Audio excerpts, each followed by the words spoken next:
दोस्तों आज हम एक्सप्लेन करने वाले हैं हाल ही में आई सीरीज मिट्टी के सारे एपिसोड्स को, इसलिए वीडियो को भी लाइक कर दीजिए। हम चलिए कहानी शुरू करते हैं। तो सीरीज की शुरुआत में हम गांव वालों को खेत की ओर भागता हुआ देखते हैं, क्योंकि खेत को बर्बाद करने वाली नीलगाह आ गई थी जो सारी खेती बर्बाद कर देती है। तब गाँव वाले उन्हें भगाते हैं। उसी समय वहाँ राघव नाम का लड़का भी आता है और देखता है कि नीलगाह ने उसकी पूरी खेती बर्बाद कर दी है। इससे वो काफी उदास हो जाता है। फिर यहाँ से सीन 45 दिन पहले शिफ्ट होता है और हमें पता चलता है कि राघव एक एड कंपनी में काफी अच्छी पोजीशन पर है और उसकी लाइफ काफी अच्छी चल रही है। उसी समय राघव पर घर से फोन आता है और उसके पापा बताते हैं कि दादाजी को हार्ट अटैक आया था, इसलिए वो अब इस दुनिया में नहीं रहे। ये सुनकर राघव तुरंत अपने गाँव पहुँच जाता है और दादाजी के जाने से वो पूरी तरह टूट गया था। फिर जब ये लोग दादाजी का अंतिम संस्कार कर रहे होते हैं तभी वहाँ एक लोन रिकवरी एजेंट गिरधारी आता है और वो कहता है कि काश मेरा लोन चुका दिया होता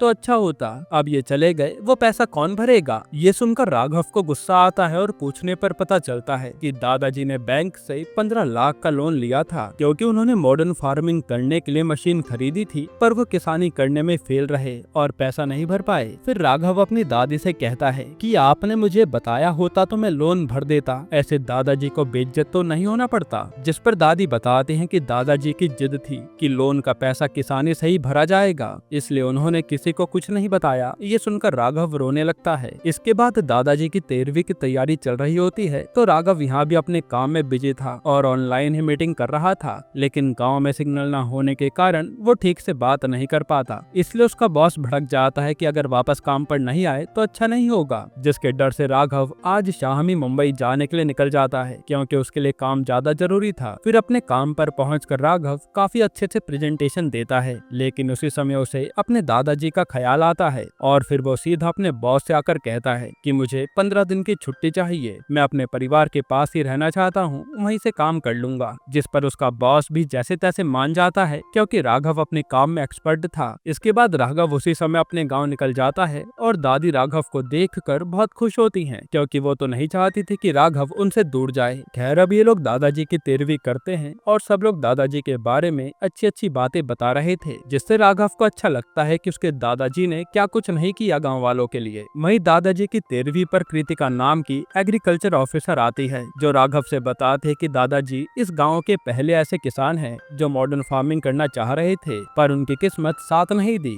इसके बाद कृतिका यहाँ से सीधा गाँव के फार्मिंग स्कूल जाती है और वहाँ का मुआयना करने लगती है। तब पता चलता है कि यहाँ तो किसानी सिखाने की जगह लोग टाइम पास कर रहे हैं। असल में गांव का कोई भी किसान मॉडर्न फार्मिंग सीखना ही नहीं चाहता था, इसलिए कृतिका वहाँ काम कर रहे आदमी रंजन को खूब सुनाती है और रंजन भी कुछ कह नहीं पाता। इसके बाद राघव आज फिर अपनी दादी से कहता है कि मैं दादाजी का लोन भर देता हूँ, टेंशन खत्म हो जाएगी। लेकिन दादी कहते कि नहीं, जब उन्होंने जिंदा रहते हुए पैसा नहीं लिया तो मैं उनके जाने के बाद पैसा कैसे ले लूँ। जिस पर राघव कुछ कह नहीं पाता। तभी उस पर उसकी गर्लफ्रेंड स्तुति का कॉल आता है, जो राघव से पूछती है कि तुम मुंबई वापस कब आओगे। असल में स्तुति और राघव लिव इन में रहते थे और ये दोनों नए फ्लैट में शिफ्ट होने का सोच रहे थे, जिस पर राघव कहता है कि कुछ ही दिनों में आ जाऊंगा। इसके बाद हम दादाजी के खेत में काम करने वाले दो लड़कों को देखते हैं, माहो और बेजू। वो दोनों राघव से आकर पूछते हैं कि आप बियर पियेंगे, जिस पर राघव भी उनके साथ चल देता है। वहीं हम कृतिका के घर उसकी मम्मी को देखते हैं, जहाँ कृतिका की मम्मी उसे शादी के लिए कह रही थी, लेकिन कृतिका मना कर देती है कि मेरी इसमें कोई दिलचस्पी नहीं है। इधर राघव उन दोनों के साथ मस्त बियर पी रहा होता है और फिर वो पूछता है कि गांव के प्रधान ने हमारे दादा के बारे में क्या कहा था, क्योंकि मैंने उसके बारे में सुना है। तब बेजू बताता है कि पहले दादाजी ही प्रधान थे, लेकिन जब दादाजी मॉडर्न फार्मिंग में फेल हो गए तो उसने गाँव वालों को भड़का के प्रधानी छीन ली, जिससे दादाजी को काफी दुख हुआ था। ये सुनकर राघव को बहुत गुस्सा आता है। वहीं बेजू बताता है कि अब तो मैं भी सोच रहा हूँ कि शहर जाकर ड्राइवर बनूंगा। वहीं माहो कहता है कि मैं भी शहर में जाकर इलेक्ट्रिशियन बन जाऊंगा, यहाँ किसाने में कुछ नहीं रखा। इसके बाद अगले दिन राघव अपनी दादी को जैसे तैसे मनाकर दादाजी का लोन भरने बैंक जाता है, तो वहाँ गिरधारी भी खुश हो जाता है कि पैसा रिकवर हो जाएगा। लेकिन जैसे ही राघव पेपर पर साइन करके देता है तो गिरधारी कहता है कि आप समझदार हैं जो खुद पैसे दे रहे हैं, मैंने तो तुम्हारे दादा को भी कहा था कि बच्चों से पैसा लेकर दे दो, लेकिन उन्होंने जिद बना रखी थी कि खेती के पैसों से से ही लोन भरूंगा, और देखो इसी चक्कर में दुनिया छोड़ गए। ये सुनकर राघव का दिमाग घूम जाता है और वो सबसे पहले उन पेपर्स और चेक को फाड़ देता है। फिर वो कहता है कि अब से मैं तेरा लोन भी किसानी करके ही चुकाऊंगा, मेरे दादा को बेवकूफ समझने की गलती मत करना। हालांकि तब गिरधारी उसे सीधा थाने में बंद करवा देता है, जिसे आकर राघव के पापा छुड़ाते हैं। फिर जब राघव घर जा रहा होता है तो देखता है कि गिरधारी ने दादाजी का पोस्टर पूरे गांव में लगवा दिया है डिफॉल्टर के तौर पर। जो देख राघव को गुस्सा तो आता है, पर वो कुछ कह नहीं पाता। इसके बाद राघव घर आकर अपनी दादी और पापा से कहता है कि अब मैं दादा का लोन ऐसे नहीं चुकाऊंगा, बल्कि मैं दादा की तरह ही किसानी करके उन पैसों से लोन चुकाऊंगा, क्योंकि सब लोग दादा को बेवकूफ समझ रहे हैं। इसलिए मैं लोगों को प्रूफ करके रहूंगा कि मॉडर्न किसानी करके दादा गलत नहीं कर रहे थे। जो सुनकर उसके पापा राघव को खूब डांटते हैं, पर राघव नहीं मानता। वो तो यहाँ तक कह देता है कि मैं अपने बॉस से बात करके गाँव से ही वर्क फ्रॉम होम कर लूंगा। इसके बाद अगले दिन राघव के पापा तो शहर में अपनी जॉब पर चले जाते हैं और जाने से पहले कहते हैं कि मैं तो भले ही क्लर्क बन के रह गया, लेकिन तुम अच्छी नौकरी कर रहे हो, तो किसानी के चक्कर में उसे हाथ से जाने मत देना। इसके बाद राघव भी यहाँ से सीधा स्तुति से मिलने मुंबई आता है और वो स्तुति को समझाता है कि हम फ्लैट चेंज नहीं कर सकते और मुझे गाँव में ही कुछ समय रहना होगा। ये सब बताकर राघव यहाँ से चला जाता है और स्तुति उसे रोक नहीं पाती। फिर राघव अपने बॉस से जाकर वर्क फ्रॉम होम की परमिशन भी ले लेता है, लेकिन यहाँ एक शर्त थी कि उसे मीटिंग में अवेलेबल होना ही होगा, जिस पर राघव मान जाता है। फिर राघव सीधा गांव आता है और अगले दिन वो किसान स्कूल वाले रंजन से मॉडर्न फार्मिंग के बारे में पूछने लगता है, लेकिन यहाँ तो रंजन को भी कुछ खास पता नहीं था। इसलिए राघव लौट आता है और अब उसे समझ नहीं आ रहा था कि वो मॉडर्न फार्मिंग के बारे में किससे पूछे, क्योंकि फोन पर भी ज्यादा इन्फॉर्मेशन अवेलेबल नहीं थी। फिर अगले दिन राघव बॉस और क्लाइंट के साथ मीटिंग कर रहा होता है, लेकिन सिग्नल न होने के कारण इनकी मीटिंग नहीं हो पाती, जिस पर बॉस कहता है कि अगर ठीक से काम नहीं करोगे तो तुम्हारे लिए अच्छा नहीं होगा। जो सुनकर राघव भी उदास हो जाता है। फिर शाम को दादी और राघव जब साथ में होते हैं, तभी वहाँ एक आदमी आकर बताता है कि कृतिका मैडम ने गांव के किसानों के लिए मीटिंग रखी है, इसलिए आपको जाना है। तो दादी कहते कि मेरी जगह राघव चला जाएगा। फिर राघव अगले दिन मीटिंग में जाता है तो वहाँ कृतिका गाँव वालों से बताती है कि कैसे एक गाँव ने किसानी करके अपने गाँव को सबसे अच्छा गाँव बना लिया है और वहाँ का हर किसान करोड़पति है। जो सुनकर राघव भी चौंक जाता है। फिर जब कृतिका जा रही होती है तो राघव उसे आकर पूछता है कि मैं भी मॉडर्न किसानी करना चाहता हूँ, पर समझ नहीं आ रहा कि शुरू कहाँ से करूँ।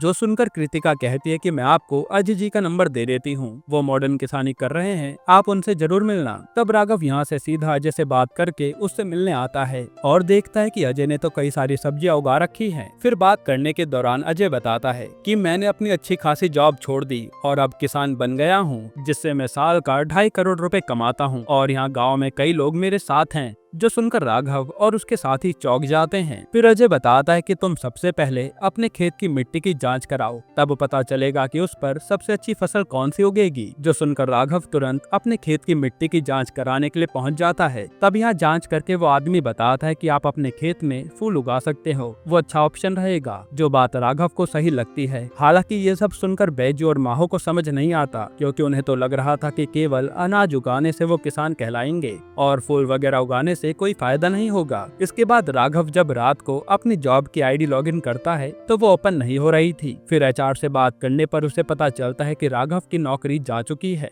इसलिए वो एचआर पर ही भड़क जाता है कि मैंने उस कंपनी के लिए क्या क्या नहीं किया और इतनी सी बात पर मुझे नौकरी से निकाल दिया। पर एचआर तो बिना कुछ कहे फोन काट देता है। फिर अगले दिन राघव सीधा बैजू और माहो के पास आता है और कहता है कि मैं जानता हूँ कि तुम्हें फ्यूचर की टेंशन है कि अगर खेत में फसल ना हुई तो तुम्हारा क्या होगा, लेकिन अब तो मेरी भी नौकरी चली गई है, इसलिए हम तीनों ही खेत में काम करके कुछ बड़ा कर सकते हैं। इसी तरह से राघव उन्हें मना लेता है फूलों की खेती करने के लिए। इसके बाद ये लोग सबसे पहले खेत में एक मशीन लगाते हैं जो मिट्टी की कंडीशन बताती है। फिर ये लोग गेंदे के फूल उगाने के लिए खेत में काम शुरू कर देते हैं। साथ ही राघव जब फर्टिलाइजर लेने सरकारी दुकान पर आता है तो वहाँ फ्री में मिलने वाली चीज का पैसा मांगा जा रहा था, जिस पर राघव देने से मना करता है, लेकिन दुकानदार नहीं मानता। तभी वहाँ कृतिका रेड मारने आ जाती है और उस दुकान को सीज करवा देती है। असल में कृतिका ईमानदार ऑफिसर थी, जिससे राघव भी इम्प्रेस हो जाता है। इसलिए वो कृतिका को अपने घर पर डिनर के लिए बुलाता है और कृतिका भी मान जाती है। फिर राघव खेत में आकर काफी मेहनत से गेंदे की फूल की खेती करता है और उसे लग रहा था कि अब सब कुछ अच्छा हो जाएगा। जिसके बाद रात को राघव और कृतिका डिनर करते हैं और खूब सारी बातें भी करते हैं। एक तरह से कृतिका भी राघव के साथ कंफर्टेबल हो गई थी और वो बताती कि गाँव में उसे शहर से ज्यादा अच्छा लगता है, क्योंकि यहाँ भागा दौड़ी नहीं है, बस सुकून है। इसके बाद अगले दिन राघव को बाइजू और माहो अपने साथ गांव के एक गेम खिलाने ले जाते हैं जिसका नाम था लपकी। तब यहाँ राघव थोड़ा ही खेलता है तो उसकी सांसें फूल जाती हैं और यहाँ बैठा प्रधान उसका मजाक बनाता है कि ये शहरी पपलू गांव वालों के सामने कहाँ टिक पाएगा, और राघव भी चुपचाप लौट आता है। फिर जब ये लोग ट्यूबवेल में नहा रहे होते हैं तो यहाँ गांव में स्तुति राघव से मिलने आती है, जिसे देखकर राघव बहुत खुश हो जाता है। इसके बाद ये लोग घर पर आकर खाना खाते हैं और फिर स्तुति राघव से कहती है कि हमें खेत में चल के एंजॉय करना चाहिए, जिस पर राघव भी उसे खेत ले जाता है और ये दोनों यहाँ पर इंटीमेट होते हैं। फिर ऐसे ही आज का दिन बीत जाता है और अगले दिन जब राघव स्तुति को बताने वाला था कि उसकी नौकरी छूट गई है, तभी गाँव में हल्ला मच जाता है कि गाँव में नीलगाह खेत बर्बाद करने आ गई। और जैसे ही राघव अपना खेत जाकर देखता है तो उसके होश उड़ जाते हैं, क्योंकि उसके सारे पौधे नीलगाह ने खा लिए थे। इससे वो पूरी तरह टूट जाता है। ये वही सीन है जो हमने सीरीज की शुरुआत में देखा था। तभी गांव का आदमी महातो आकर बताता है कि ये सब उस प्रधान की चाल होगी। जब तुम्हारे दादा ने कुछ नया करने की सोची तो उसने ऐसा ही पंगा करवाया था और अब तुम्हारी बारी में भी वो यही कर रहा है। जो सुनकर राघव सारा खेल समझ जाता है। फिर जब राघव उदास था तब स्तुति कहती कि मैं तुम्हारे साथ ही रुकूंगी, लेकिन राघव कहता है कि नहीं, तुम अपनी जॉब पर ध्यान दो, मैं यहाँ पर सब हैंडल कर लूंगा। असल में राघव ने ठान लिया था कि वो हार नहीं मानेगा। जिसके बाद राघव खेत में जाकर चारों ओर फेंसिंग कर देता है जिससे नीलगाह उसके खेत में ना आए। फिर उसके पास कृतिका का मैसेज आता है जो उसे डिनर पर बुला रही थी और अब राघव और कृतिका की भी बात शुरू हो गई थी। इसी तरह से कुछ दिन बीतते हैं और राघव की प्रधान से बहस भी हो जाती है जो उसकी किसानी का मजाक बना रहा था, लेकिन राघव ने सोचा कि वो अब उसका जवाब फसल से ही देगा। वहीं कृतिका को पता चलता है कि नेपाल से टिड्डों का झुंड सीधा उनके गांव की तरफ आ रहा है, जिससे फसल बर्बाद हो सकती है। ये सुनकर कृतिका टेंशन में आ जाती है और सोचने लगती है कि वो क्या करे। वहीं गांव में एक आदमी आता है जो शहर में अब ड्राइवर बन चुका है और उससे बाइजू और माहो कहते हैं कि यार किसानी में कुछ नहीं रखा, हमारा भी कुछ जुगाड़ करके शहर में लगवा दो। तो वो आदमी भी मान जाता है। तभी वहाँ अनाउंस होता है कि गांव में टिड्डे आ गए हैं और जो भी आदमी 1 किलो टिड्डे पकड़ेगा उसे एक बियर की बोतल इनाम में मिलेगी। इस पर सारे गांव वाले टिड्डे पकड़ने लगते हैं और इस आइडिया से कृतिका ने फसल को खराब होने से बचा लिया था, क्योंकि गांव वाले तो टिड्डे पकड़ने में लगे थे। जहां किसी ने 1 किलो टिड्डे पकड़े थे तो किसी ने 10 किलो, और इसमें बाइजू और माहो ने भी 21 किलो टिड्डे पकड़ लिए थे अपने दिमाग से। तब इन्हें 21 बियर की बोतल मिल जाती है और ये लोग पार्टी करते हैं। फिर अगले दिन राघव कृतिका के घर पर डिनर पर आता है और हम समझ पाते हैं कि कृतिका कहीं ना कहीं राघव को पसंद करने लगी है और वो उसके जज्बे की तारीफ भी करती है कि वो यहाँ किसानी कर रहा है। फिर जब राघव घर पर होता है तो उसे एचआर का फोन आता है और वो उससे कंपनी का लैपटॉप वापस मांग रहा था। साथ ही वो कहता है कि तुम अपनी कंपनी से एग्जिट फॉर्मेलिटी पूरी कर लो, वरना हम तुम्हें ब्लैक लिस्ट कर देंगे, जिससे तुम्हें आगे कहीं नौकरी नहीं मिलेगी। ये सुनकर राघव को और गुस्सा आता है और वो उसे सुनाकर फोन काट देता है। खैर फिर जब राघव को लगने लगता है कि अब फूल आने वाले हैं, तभी एकदम से बारिश शुरू हो जाती है और ये खेत में जाकर देखते हैं तो पूरी फसल बर्बाद हो गई थी, जहाँ सारे पौधे मिट्टी से निकल चुके थे। ये सब देखकर राघव तो बहुत दुखी हो जाता है और वो सोच लेता है कि अब उसे ये किसानी नहीं हो पाएगी। इसलिए वो अपना सामान पैक करके मुंबई निकल जाता है और अपनी दादी को 15 लाख का चेक भी दे देता है कि आप इसी से लोन दे देना, मैं तो हार गया। फिर जब राघव बस स्टैंड जा रहा होता है तो उसे देखकर उसके दादा का दोस्त महातो उसे अपने पास बुलाता है और बातों बातों में बताता है कि तुम्हारे दादा और मैं काफी अच्छे दोस्त थे। उन्होंने सोचा था कि वो मॉडर्न फार्मिंग करेंगे तो गाँव वालों को भी सिखाएंगे, जिससे सबका भला होगा, लेकिन मॉडर्न फार्मिंग उन्हें समझ ही नहीं आई और वो अक्सर कहते थे कि अगर मेरे साथ मेरा पोता राघव यहाँ होता तो मैं मॉडर्न फार्मिंग में कभी फेल ही नहीं होता। इतना विश्वास था उन्हें राघव पर। ये सुनकर राघव सोचता है कि मैं तो दादाजी के विश्वास पर भी खड़ा नहीं उतर पाया। यही सब सोचकर वो वापस घर आ जाता है और दादी से कहता है कि मैं इतनी जल्दी हार नहीं मानने वाला, जिससे दादी भी खुश हो जाती हैं। फिर ये लोग जैसे तैसे खेत से पानी निकालते हैं और राघव सीधा कृतिका से मिलने जाता है कि इस नेचर से खेती को कैसे बचाएंगे, क्योंकि बारिश तो कभी भी आ सकती है। जिस पर कृतिका कहते कि तुम पॉली हाउस ट्राई करो, उससे खेती को कुछ नहीं होता, और वो एक आदमी से मिलने के लिए राघव को भेज देती है। वहीं राघव ने स्तुति को बता दिया था कि वो मुंबई आ रहा है, पर अब उसने प्लान बदल दिया। इसलिए जब स्तुति उसे दोबारा पूछने के लिए कॉल करती है कि तुम कब आओगे, तो राघव मना कर देता है, जो सुनकर स्तुति गुस्से में फोन काट देती है। इसके बाद ये लोग पॉली हाउस जाते हैं और वहाँ देखते हैं कि आदमी ने कई प्रकार की सब्जियां बोई हैं। ऐसी सब्जियां सब्जियां जो किसी भी मौसम में उगाई जा सकती हैं केवल पॉली हाउस की मदद से। ये देखकर राघव उस पॉली हाउस का खर्चा पूछता है जो था करीब 30 लाख रुपए। इस पर वो आदमी बताता है कि तुम्हें आराम से पॉली हाउस के लिए लोन मिल जाएगा, वो भी 50% सब्सिडी पर। ये सुनकर राघव भी सोच लेता है कि वो अब लोन लेगा, लेकिन बैजू और माहो मना कर रहे थे कि लोन मत लेना क्योंकि आपके दादा ने भी ऐसे ही गलती की थी। लेकिन राघव उसकी बात नहीं मानता और वो लोन अप्लाई कर देता है, जो कि उसे कुछ ही दिनों में मिल भी जाता है और वो फिर पॉली हाउस भी तैयार करवा लेता है। इसी तरह से कुछ दिन बीतते हैं और अब राघव ने गुलाब के फूलों की खेती करने का डिसाइड किया था, जिसके बाद 2 महीने बीत जाते हैं और अब पौधे भी बड़े हो गए थे। फिर एक दिन स्तुति को पता चलता है कि राघव को नौकरी से निकाल दिया गया है, साथ ही उसने 30 लाख का लोन लिया है, जो सुनकर उसके होश उड़ जाते हैं। फिर वो राघव को कॉल करके उसे खूब सुनाती है, साथ ही वो राघव से ब्रेकअप भी कर लेती है क्योंकि राघव उसकी एक भी बात नहीं मान रहा था। उसी समय गिरधारी भी खेत में आ जाता है तो राघव स्तुति पर ध्यान न देकर उससे लड़ने लगता है। इसी कारण स्तुति को लगता है कि वो शायद उससे प्यार ही नहीं करता। खैर अब कुछ समय और बीतता है और राघव देखता है कि अब उसके खेत में गुलाब के फूल भी आने लगे हैं, जिससे वो बहुत खुश होता है। फिर ये लोग उसी खेल लपकी को खेलने जाते हैं और इस बार राघव काफी अच्छे से खेलता है, जो कि प्रधान भी देखता रह जाता है। यानी राघव पूरा गाँव का किसान बन गया था। इसके बाद ये लोग गुलाब के फूल सीधा मंडी में बेचने आते हैं, लेकिन यहाँ तो बहुत ही कम दाम मिल रहे थे, जिससे गुस्सा होकर राघव सारे फूल वापस ले आता है क्योंकि वो जानता था कि ये फूल शहरों में हजारों के बिकते हैं। तब माहो और बायजू कहते हैं कि हम अपने हिस्से के फूल मंडी में बेच देंगे, लेकिन राघव उन्हें भी मना कर देता है। यहाँ तक कि वो उन्हें डांट भी देता है क्योंकि वो बात नहीं मान रहे थे। इसके बाद जब राघव कृतिका से मिलने जाता है तो बातों बातों में बताता है कि फूल तो उग गए पर मंडी वाले तो बहुत सस्ते में ले रहे हैं। तब कृतिका कहती है कि मॉडर्न फार्मिंग को मॉडर्न तरीके से ही बेचा जाता है, जो सुनकर राघव को आइडिया आता है और वो तुरंत अपने एक जानने वाले आदमी से फेवर मांगता है कि वो उसकी मीटिंग बड़े होटल वालों से करवा दे। तब वो आदमी भी मान जाता है। इधर बैजू और माहो उसी शहर वाले आदमी के पास आ गए थे कि हमारी नौकरी लगवा दो,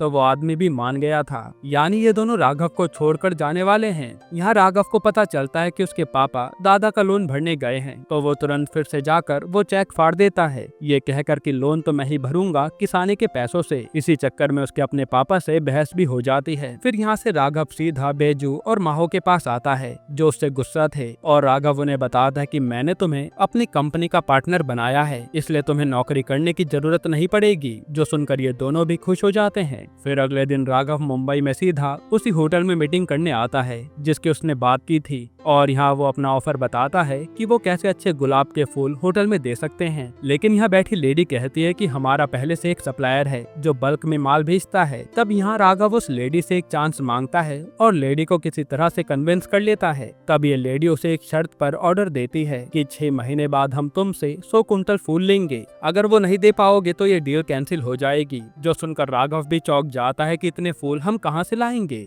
लेकिन डील कैंसिल ना हो जाए इसलिए वो हाँ कर देता है। जिसके बाद राघव यहाँ से सीधा स्तुति से मिलने आता है और अपनी गलती की माफी मांगता है। साथ ही वो पूछने पर बताता है कि अब मैं गांव में ही रहने वाला हूँ, जो बात स्तुति को अच्छी नहीं लगती, और अब ये दोनों हमेशा के लिए अलग हो गए थे। वहीं बैजू और माहो को उनके गांव का आदमी कहता है कि तुम्हारी नौकरी पक्की करवा दी है, कल से आ जाना। लेकिन वो दोनों तो मना कर देते हैं कि अब हम सिर्फ खेती करेंगे, शहर में कोई नौकरी नहीं करेंगे। इसके बाद ये लोग गाँव में आकर जश्न मनाते हैं कि इन्हें डील मिल गई, पर राघव को तो 6 महीने में 100 कुंटल का इंतजाम करना था। फिर राघव यहाँ सीधा कृतिका से मिलता है और ये दोनों बियर पार्टी करते हैं। तब राघव कृतिका के साथ गांव वालों को इकट्ठा करने का प्लान बनाता है, जिससे सारे गांव वाले एक जगह इकट्ठा हो जाते हैं। फिर यहाँ कृतिका आज गांव वालों से अजय को मिलवाती है, जो किसानी करके 2.5 करोड़ रुपए कमा रहा था और वो तो शहर छोड़कर गाँव में रहने आया है। ये देख कर गाँव वाले भी चौंक जाते हैं। फिर यहाँ राघव भी गाँव वालों से कहता है कि आप भी ऐसा कर सकते हैं, बस हमसे हाथ मिला लीजिए। असल में राघव इन सबको साथ लेकर गुलाब की खेती करने वाला था,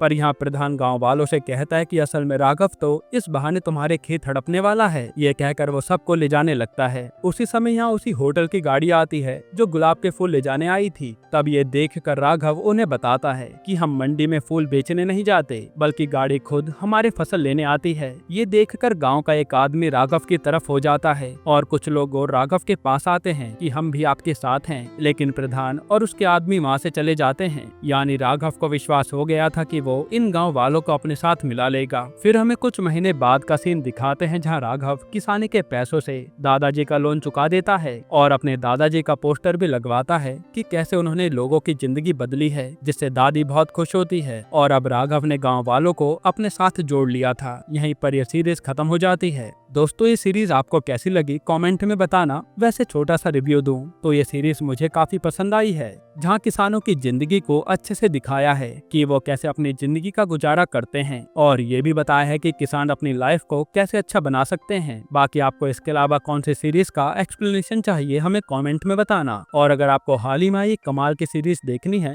तो आप ये वीडियो देख लीजिए।